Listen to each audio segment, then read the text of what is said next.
Halo and welcome back, teman-teman netizen atau warganet yang saya hormati semuanya. Di konten terbaru hari ini, saya ingin memberikan analisa dari dua pertandingan Liga 1. Yang pertama adalah review dari pertandingan antara PSS Sleman versus Dewa United yang berakhir untuk kemenangan Dewa United dengan skor 0-1. Dan yang kedua adalah pertandingan yang akan dimainkan nanti malam mulai pukul 19.00 waktu Indonesia Barat antara Persib Bandung versus Bali United yang merupakan pertandingan besar di pekan ini.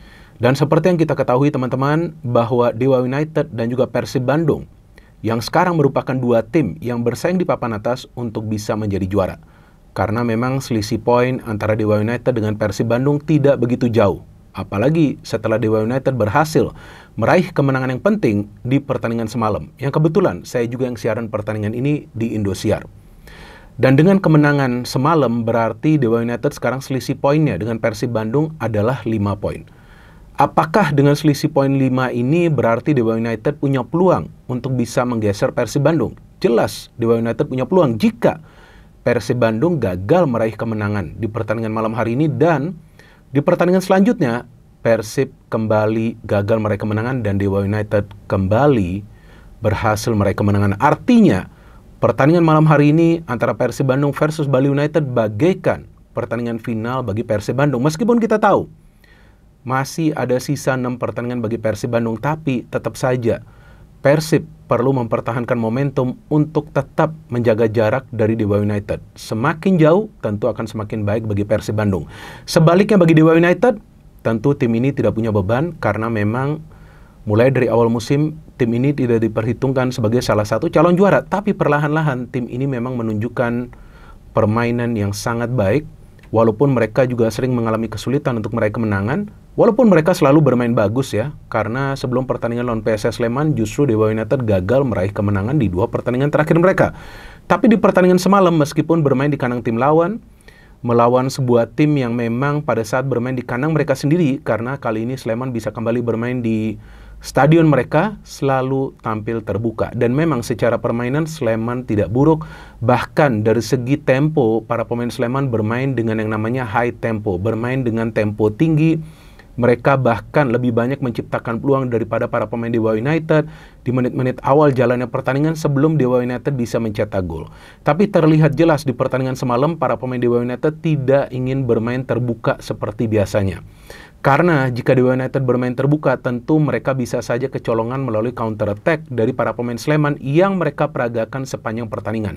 Jadi yang dilakukan oleh para pemain Dewa United, yang penting distribusi bola ke depan itu berjalan dengan baik dan akurat, tapi mereka juga waspada dengan counter attack dari para pemain Sleman. Karena dari jalannya pertandingan terlihat jelas Dewa United memang diberikan keleluasan untuk menguasai bola, tapi para pemain Sleman menunggu jika mereka bisa membangun counter attack. Beberapa kali berhasil mereka lakukan, tapi tidak bisa menciptakan peluang yang berbahaya, meskipun mereka bisa menciptakan beberapa peluang yang berbahaya melalui sebuah proses serangan yang mereka bangun dari ruang pertahanan mereka. Tapi Dewa United memang punya materi pemain yang jauh lebih baik. Dengan adanya Ricky Kambuaya, Alexis Mesidoro, Egy Maulana Fikri, dan juga kita tahu ada Tio Numberi di tengah, di pertahanan apalagi. Dengan adanya Risto Mitrevski dan juga Angelo Meneses, penjaga gawang mereka Sonny Stevens juga bagus. Walaupun Sleman juga ya kali ini di putaran kedua punya banyak pemain yang bagus ya, apalagi ada yang namanya tuh Vico ya, kalau nggak salah namanya Vinicius Duarte itu, nama panjangnya, wah luar biasa. Dia mendapatkan 2 peluang di babak pertama, bahkan salah satu syutingnya itu terkena tiang gawang. Tapi memang Dewa United ini gak ada obatnya, apalagi pada saat Egy bisa kembali bermain. Karena sebelumnya kan Egy absen ya, di 3 pertandingan sebelumnya, dan Egy kembali menjadi pemain yang penting. Dan juga memang kita tahu Egy adalah pemain yang paling produktif ya, pemain lokal yang paling produktif sejauh ini dengan kontribusi 16 gol ya, karena ada 5 assist yang dia berikan dan 11 gol yang dia cetak. Dan di pertandingan semalam kita melihat luar biasa Egy dengan visinya. Setelah dia menerima umpan dari Mesidoro, bisa kembali memberikan umpan kepada Mesidoro di tiang dekat yang Mesidoro berhasil mencetak gol. Setelah itu terlihat jelas para pemain Dewa United mengontrol tempo permainan. Mereka coba untuk lebih lama menguasai bola di area pertahanan mereka sendiri atau di lini tengah. Tapi setiap kali mereka memberikan umpan terobosan terlihat begitu berbahaya.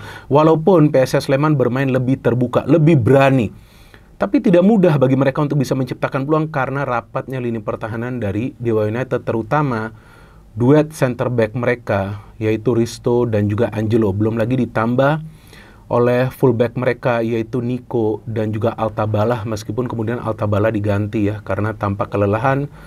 Tapi sebetulnya kita lihat bahwa para pemain Sleman itu mendapatkan peluang yang cukup banyak di babak kedua, tapi memang setiap kali mereka shooting atau mereka sundul, ada saja pemain Dewa United di dalam kotak penalti. Artinya, pelatih dari Dewa United ini, Jan-Olde Rickering, juga meminta para pemain fokus dalam bertahan karena mereka butuhkan 3 poin tersebut untuk tetap mendekat ke Persib Bandung.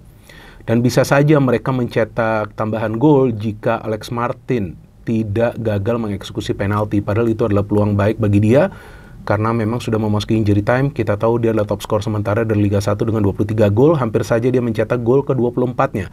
Tapi memang terlihat jelas para pemain Dewa United bermain sangat berhati-hati, dan para pemain Sleman sangat disayangkan walaupun mereka bermain baik, tempo tinggi, terbuka, tapi memang bukan rezeki mereka untuk bisa mendapatkan 3 poin, dan dengan hasil akhir ini berarti Sleman masih berada di posisi dasar klasemen sementara dan sepertinya sulit bagi mereka untuk bertahan di Liga 1.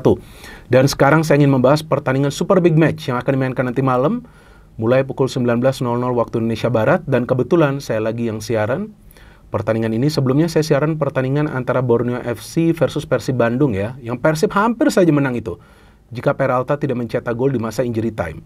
Dan saya hampir saja membuat konten dari pertandingan tersebut, tapi entah mengapa saya lupa. Mungkin karena saya terlalu sibuk, kemudian lewat 1 hari. Nah, jadi saya pikir, wah, momennya udah gak pas. Namun, saya sudah membuat rencana, saya perlu membuat konten preview untuk pertandingan besar malam hari ini, karena ini adalah pertandingan yang sangat penting bagi Persib Bandung. Apalagi mereka melawan tim yang selalu menyulitkan mereka. Bahkan dalam 5 pertemuan terakhir, Persib itu baru menang 1 kali lawan Bali United. Sebelumnya, kita tahu Persib itu belum bisa menang melawan Bali United di era Liga 1. Artinya, ini adalah tim yang menjadi momok bagi Persib Bandung dan yang bisa saja menjegal Persib Bandung di pertandingan nanti malam.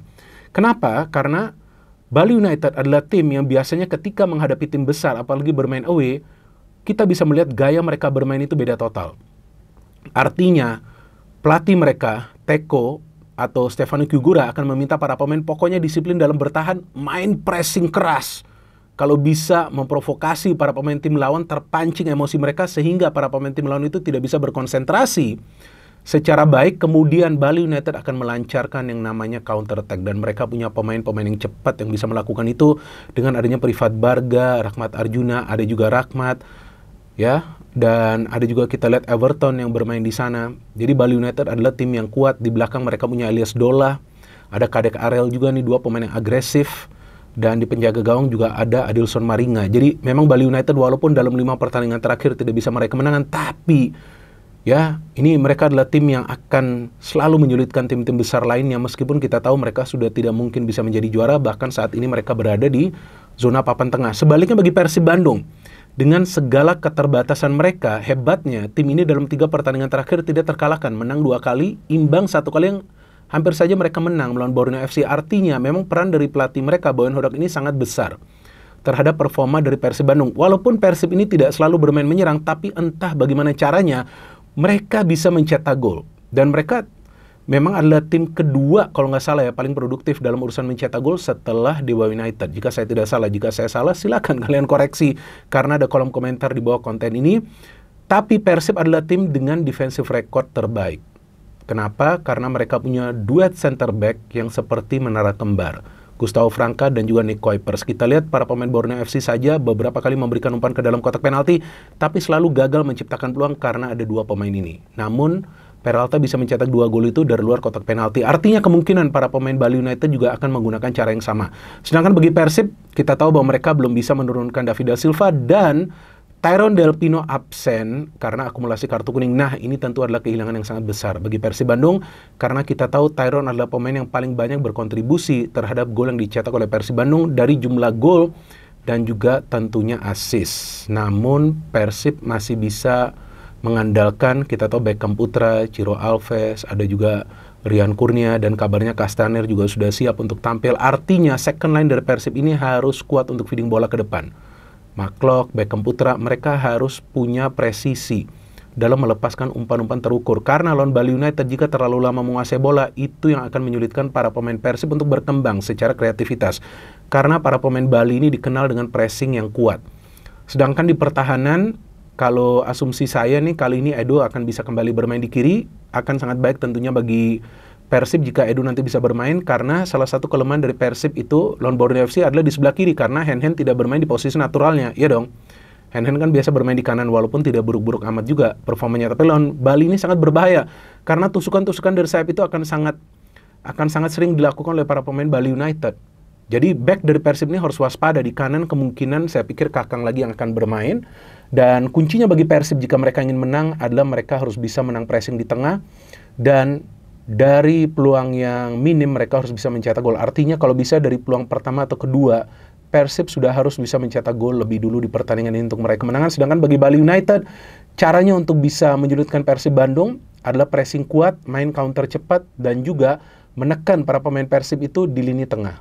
Karena sebetulnya Persib kalau di lini tengah tidak sekuat seperti di depan atau juga di lini pertahanan. Kalau menurut saya kemungkinannya Persib akan meraih kemenangan tapi dengan skor yang tipis. Namun bisa saja Persib kalah jika para pemain mereka tidak bisa adu mekanik atau tidak bisa menangani pressing dari para pemain Bali United. Bukannya saya meremehkan Bali United, tapi Persib memang adalah tim yang sulit dikalahkan musim ini dengan segala keterbatasan mereka. Bahkan dari awal musim tim ini tidak pernah full, tidak pernah komplit, tapi Boyan Hodak selalu mencari cara untuk bisa mendapatkan poin. Tapi jujur saya berharap pertandingan nanti malam berjalan secara lancar, tanpa ada drama-drama atau kontroversi, dan saya harapkan akan ada banyak gol yang tercipta, mungkin akan tercipta lebih dari 2 gol untuk kemenangan salah satu tim. Tapi feeling saya kemungkinan, saya mengatakan kan kemungkinan, bukan pasti, kemungkinan Persib bisa saja meraih kemenangan nanti malam, karena mereka tentu perlu menjaga jarak dari Dewa United. Tapi setelah ini Persib melawan PSS Sleman,